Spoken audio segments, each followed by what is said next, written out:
understand where Job was coming from when we have these references. Do I have a volunteer who would like to read the 19th chapter of Job for us? Someone with a good voice is like, oh, good, okay, Ed, let me bring you the Bible. Now, I'm using the King James version because that's the version. You want to take that to Ed over there? And, or do you want the mic too? The 19th chapter, yeah, which is right there. Okay, so listen to what Job was, what people were saying to Job, or what he was realizing that had happened to him. If you all know the story of Job and how he had all these nasty things happen to him. Yeah, why don't you read us the whole chapter? Because we're going to get to the end. We're going to read up to, actually, you're going to stop right at 26. So 1 to 26. Okay, chapter 19 of Job. Then Job answered and said, how long will you vex my soul and break me in pieces with words? 10 times have ye reproached me. Ye are not ashamed of that ye make yourselves slaves to me. And lo, be it indeed that I have erred. Mine error remaineth with myself. If indeed ye will magnify yourselves against me and plead against me my report, know that God hath overthrown me and hath compassed me with his net. Behold, I cry out of wrong, but I am not heard. I cry aloud, but there is no judgment. He has fenced up my way that I cannot pass, and he has set darkness in my paths. He has stripped me of my glory and taken the crown from my head. He hath destroyed me on every side, and I am gone. And my whole path he removed like a tree. He hath also kindled his wrath against me, and he counteth me unto him as one of his enemies. His troops come together and raise up their way against me and encamp round about my tabernacle. He hath put my brethren far from me, and mine acquaintance with are verily estranged from me. They that dwell in mine house and my maids count me for a stranger. I am an alien in their sight. I called my servant, and he gave me no answer. I entreated him with my mouth. My breath is strange to my wife, though I entreated for the children's sake of mine own body. Yea, young children despised me. I arose, and they spake against me. All my inward friends abhorred me, and they whom I loved are turned against me. My bone cleaveth to my skin and to my flesh, and I have escaped with the skin of my teeth. Have pity upon me. Have pity upon me, O ye my friends, for the hand of God hath touched me. Why do you prostrate to me? Why do you persecute me as God and are not satisfied with my flesh? Oh, that my words were now written. Oh, that they were printed in a book, that they were given that they were graven with an iron pen and lead in the rock forever. For I know that my Redeemer liveth, and that he shall stand at the latter day upon the earth.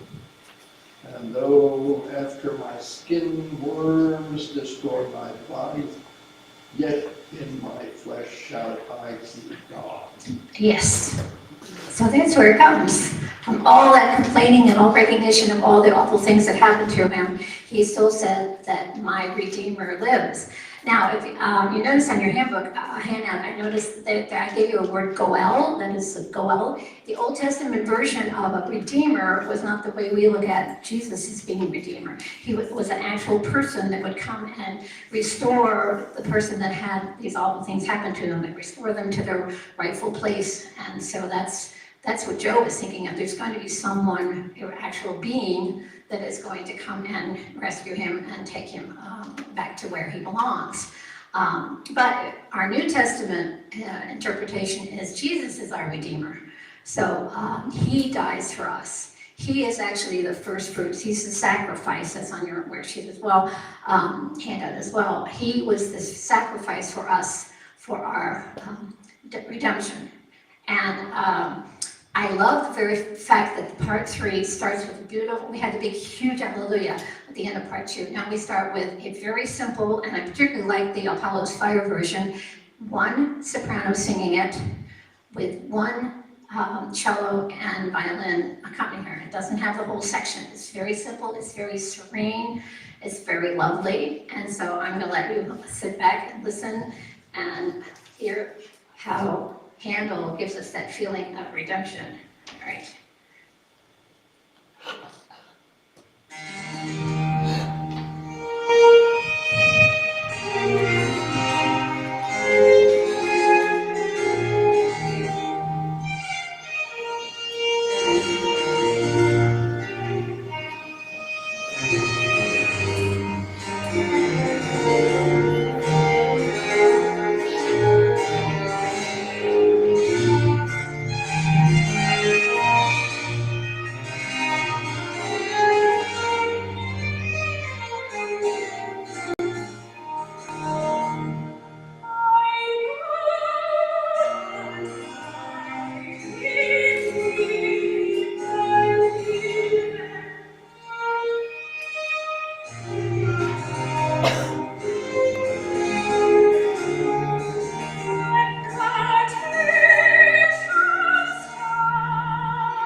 wasn't so calm, it put everyone to sleep. But I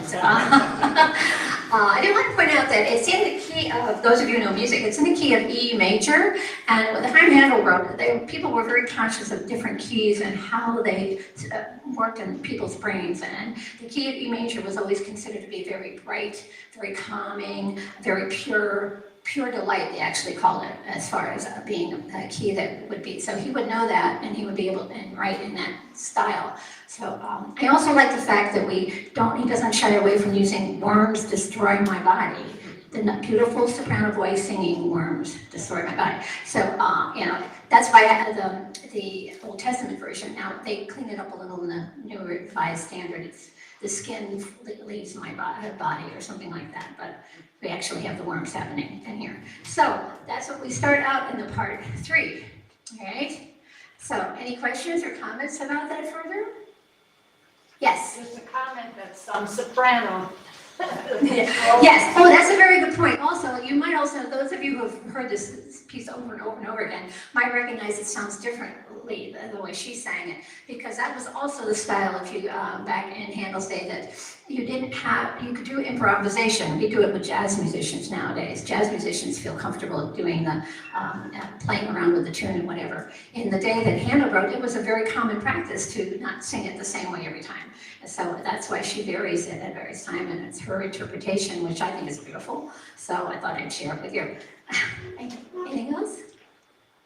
Okay, let's look at the next one. And I'll tell you a little bit about it before we hear it. So this is Since by Man Came Death. And if you look at the handout I gave you on the back, it talks about some things to listen for, and I'll kind of elaborate on those a little bit. What I mean by tone, again, it's interesting to pay attention, those who are musically inclined, to key signatures, and what it's actually, it starts in minor, which is always considered a more somber key sometimes. And the first section starts in minor, and then it's right away in major. So A minor, and then to C major. Then when it comes back again, it goes to D minor, and it's in A minor. So he stays in the minor, but it has a different feel the second time he does it. And the contrast and the tempo, it starts out, the tempo markings are grave, or grave, which is a slow tempo, and then it goes to allegro, which is a fast tempo. So he's going back and forth, and the words that he's using, you'll see why he's going to be doing that. It goes from soft to loud. So he's, again, doing a lot of the changing as far as that goes. It's all very homophonic. That means that all the voices are lined up together in an up and down way. There's not one voice doing something and another voice doing something else. We'll hear that a little bit later in one of the other pieces. And it really brings you back. It doesn't really come to a final cadence until the end of the second section. Final cadence meaning we've resolved what we have to say. So this is Since Man Came Death, not really long, but and this comes from the Corinthians. So this is we'll jump up into Corinthians 21, and now you'll be seeing those. You can look those up at home if you'd like. Let's see, get started again. I have a new computer, so I'm just having fun trying to figure this out.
So we hear very different from the first one, obviously. And, full chorus, not much instrumentation on the slow parts, but on the loud parts, we've got the whole orchestra playing with them. He really creates, and notice how he refers to it as Adam all dies. So we're all relating back to, or the humanity, beginning of humanity, and yet Christ says here to redeem us. So again, followed up on that. Any other comments or questions? It was really fun to do this. I hope you're enjoying it as much as I enjoyed putting it together. I'm going to put the next two together, so kind of talk about them because they go one right into the other. The next one is a recitative, and a recitative just means like recitation is the word it comes from, and it just means a speaking. It's almost speaking, and he's just saying to you, behold, I tell you a mystery, and you're going to hear that, and then it'll launch into the trumpet shall sound, right? So on your sheet, I actually just copied what they had in a reference book to elaborate on that. Mystery, you'll notice that when he sings the word mystery, there's a sense of awe to it. I just love it. It's a very short little piece, but the word mystery just kind of pops out at you.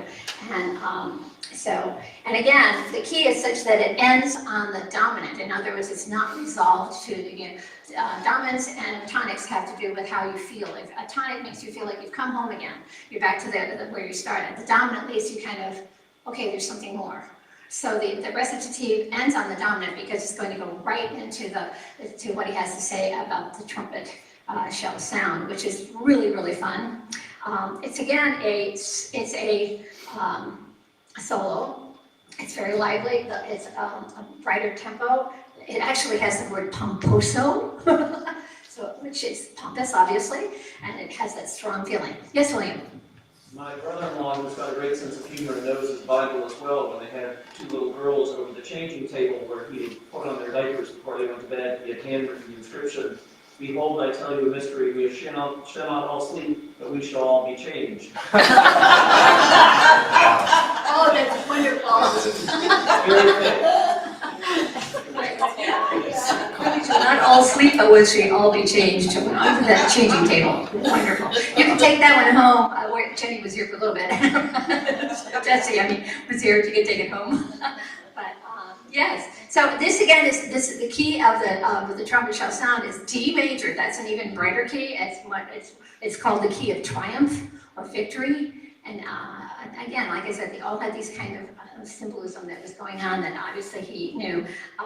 You'll hear in that the trumpet particularly gives us a real dotted rhythm, ta-da, ta-da, ta-da, ta-da, instead of da-da-da-da, da-da-da-da. That wouldn't be dotted. That wouldn't be as exciting as ta-da, ta-da, ta-da, ta-da. You'll hear that rhythm right away.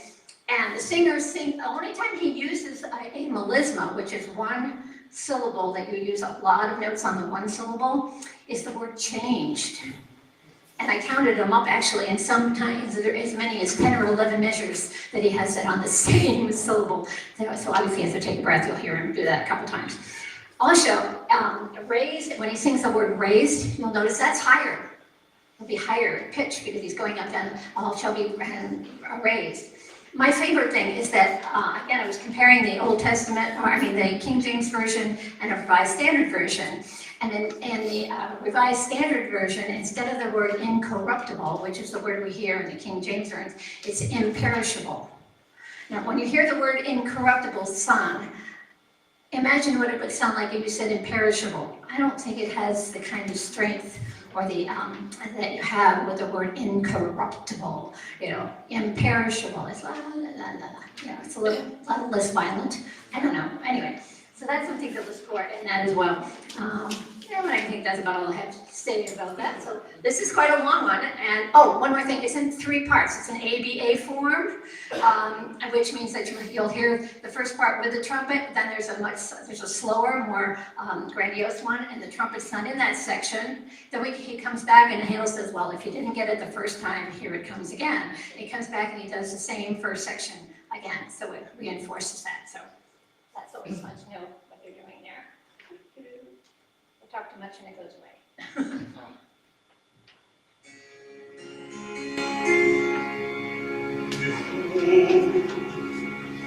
I tell you,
Comes our B section. It does have other melismas on and immortality.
Come again.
If you feel like dancing to this, just sing it in a 3 meter. So 1, 2, 3, 1, 2, 3, 2. Happy, wonderful thought.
So that one's very lively, it's very upbeat, I think.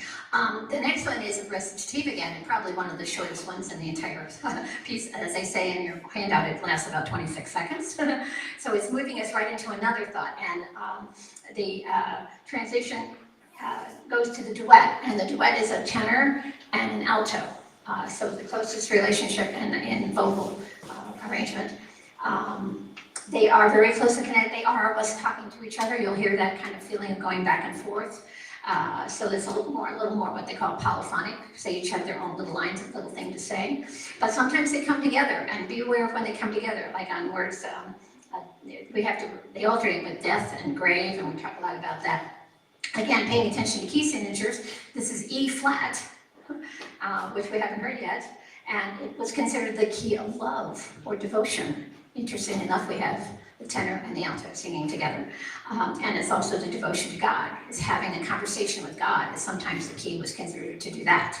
So all these kind of little background things that led composers and the people of the time that heard this music would be familiar with some of these references and the symbolism that was involved. So it moves right from the recitative into the duet of O Death, Where's Thy Sting? So let's hear what those sound like. Oh, before we do, any questions or comments about the last one we heard? Everybody's feeling uplifted, ready to go home and do their best. Okay, here we go. Then shall be brought to pass a saying that is written, death is swallowed up in victory. O death, where is thy sting? O death, where is thy sting? Where is thy victory? Where is thy victory? O death, where is thy sting? Where is thy sting? Where is thy victory? O death, where is thy sting? Where is thy sting? Where is thy victory? O grave, where is thy victory? The sting of death is sin. The sting of death is sin. And the strength of sin comes lost. I'm going to stop it just for a second there because I also, I don't want to break up what it actually happens is it moves directly. There's no, the term is segue, you may have heard that word before. It means there's no break between this duet and the chorus. So the duet, the tenor and the alto talk about it, and then the chorus comes in with a joyful thanks be to God. You know, we're thankful for the fact that He's conquered death and given us the victory. So I want you to hear that. It goes right into it. So that's why I'm going to keep this going. So here we go. O death, where is thy sting? O death, where is thy sting? Where is thy victory? Where is thy victory? O death, where is thy sting? Where is thy sting? Where is thy sting? Where is thy victory? O death, where is thy sting? Where is thy sting?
saints are all doing it, and then all come together when they to our Lord Jesus Christ. And I also went through, and I listened carefully this time, there's no time that they sang the word victory without it being a dotted rhythm.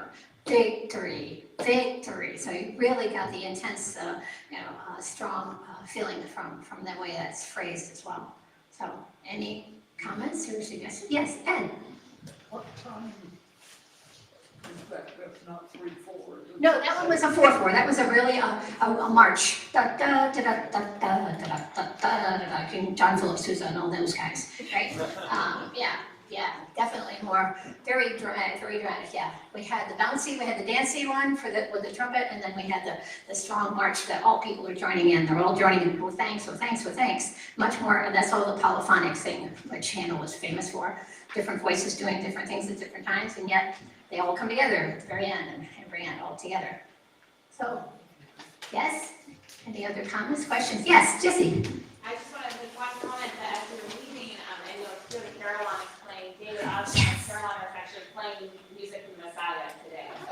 Yes, in fact, we're trying to time it. We were probably early, I don't know. I told he's going to be playing I Know That My Redeemer Liveth, so that hopefully we'll get to hear him do that pretty soon. So, any other questions or comments? Yes. One last thing, which many of you already told me, but I know that my Redeemer liveth Job passage is actually what the burial liturgy begins in the Today's Book of Common Prayer. So as the priest walks in, he or she is saying these words as well. So that kind of Yes, I noticed that's in their service of burial in the Book of Common Prayer.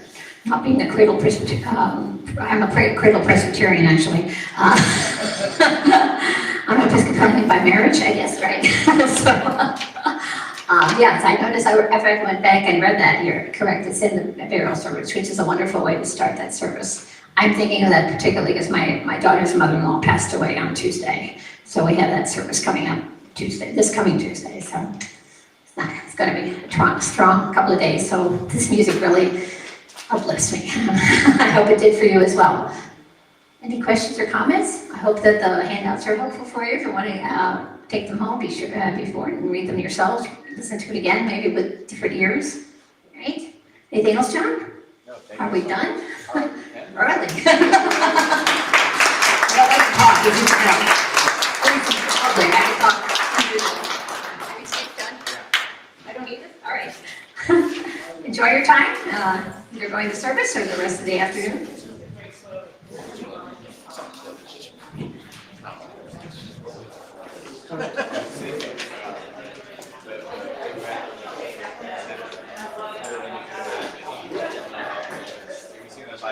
Right here. Thank you.